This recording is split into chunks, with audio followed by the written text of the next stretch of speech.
Aujourd'hui, on vous parle de la soupe aux nouilles udon. Il y a tellement de façons de la préparer qu'on pourrait presque en manger tous les jours. Pour les Japonais, elles font partie du quotidien. À la maison, c'était vraiment ça qu'on mangeait quasiment tous les jours. Les nouilles udon se consomment chaudes ou froides et de toutes sortes de manières. Le but, c'est d'avoir une nouille assez passe-partout pour que ce soit les saveurs autour qui prennent le dessus. Au Japon, on va pouvoir trouver des nouilles udon dans chaque coin de rue, en fait. Pour les fabriquer, quelques ingrédients seulement. Les nouilles udon, c'est de la farine, du sel, de l'eau et du vinaigre, dans notre cas, pour la couleur plus blanche et la texture un petit peu plus rebondissante. Le chef Cédric, qui a travaillé au Japon, a décidé de proposer des pâtes udon fraîches dans sa nouvelle épicerie. Le but de les faire nous-mêmes, c'était de pouvoir offrir un produit bio pour être conséquent avec notre mission d'impact environnemental. C'est quoi la différence entre le ramen et le udon? La grosse différence physique, c'est la grosseur. Sur la texture, le udon va être plus rebondissant. Le ramen va être... On va chercher un peu une texture al dente. Là. On va essayer d'avoir un petit croquant encore.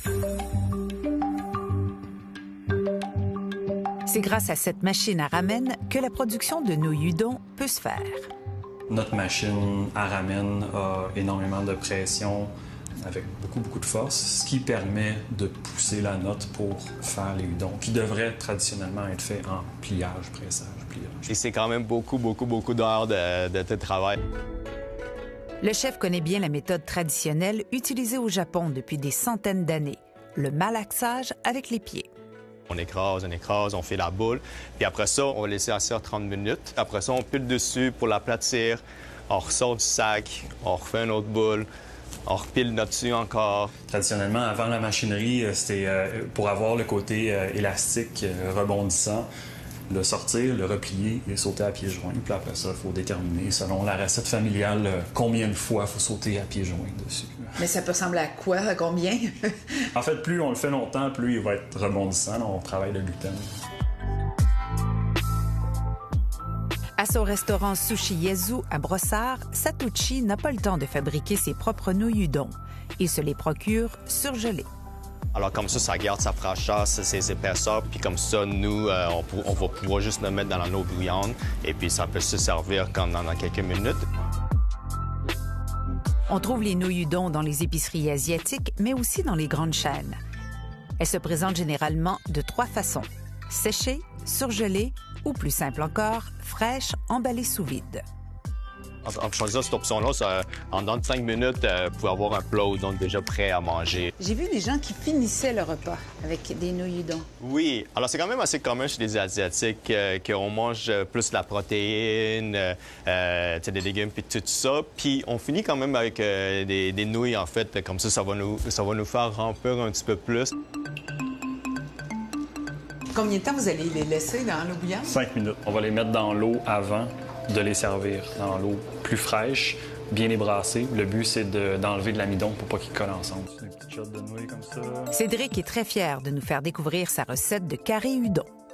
Fukinzuke, c'est des légumes marinés. Carottes, gingembre, daikon, aubergine. Le côté rouge vient du shiso. On va continuer avec le tofu. Tiens, petit gingembre. Wow!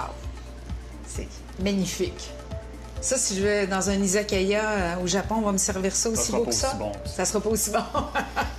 Mais est-ce que c'est le type de plat qu'on va nous proposer ou... Oui, absolument. Et puis là-bas, il va être peut-être un petit peu plus en soupe. Nous, on est allé avec un bouillon un petit peu plus épais. Moi, j'aime vraiment ça, cette texture-là. On a le temps de la mâcher, on a le temps de croquer dedans. Ça, c'est le tempura udon, avec le bouillon de poisson, avec du mirin et de la sauce soya. Alors, avec toujours ça, ça servir avec des algues, des échalotes, un peu de panion de tempura, une petite tranche d'œuf, puis avec des petits naruto. Ça, c'est les crevettes tempura qu'on met toujours sous le côté. Et ça sent merveilleusement bon. Voilà, puis Et puis vous le faites avec le bon son, en plus. Au Japon, c'est plus de bruit qu'on fait, plus le chef qui est en arrière de ça va être content. C'est signe. Oui. On apprécie. Oui, tout à fait. Pas pire, pas. J'essayais de vous dire que j'appréciais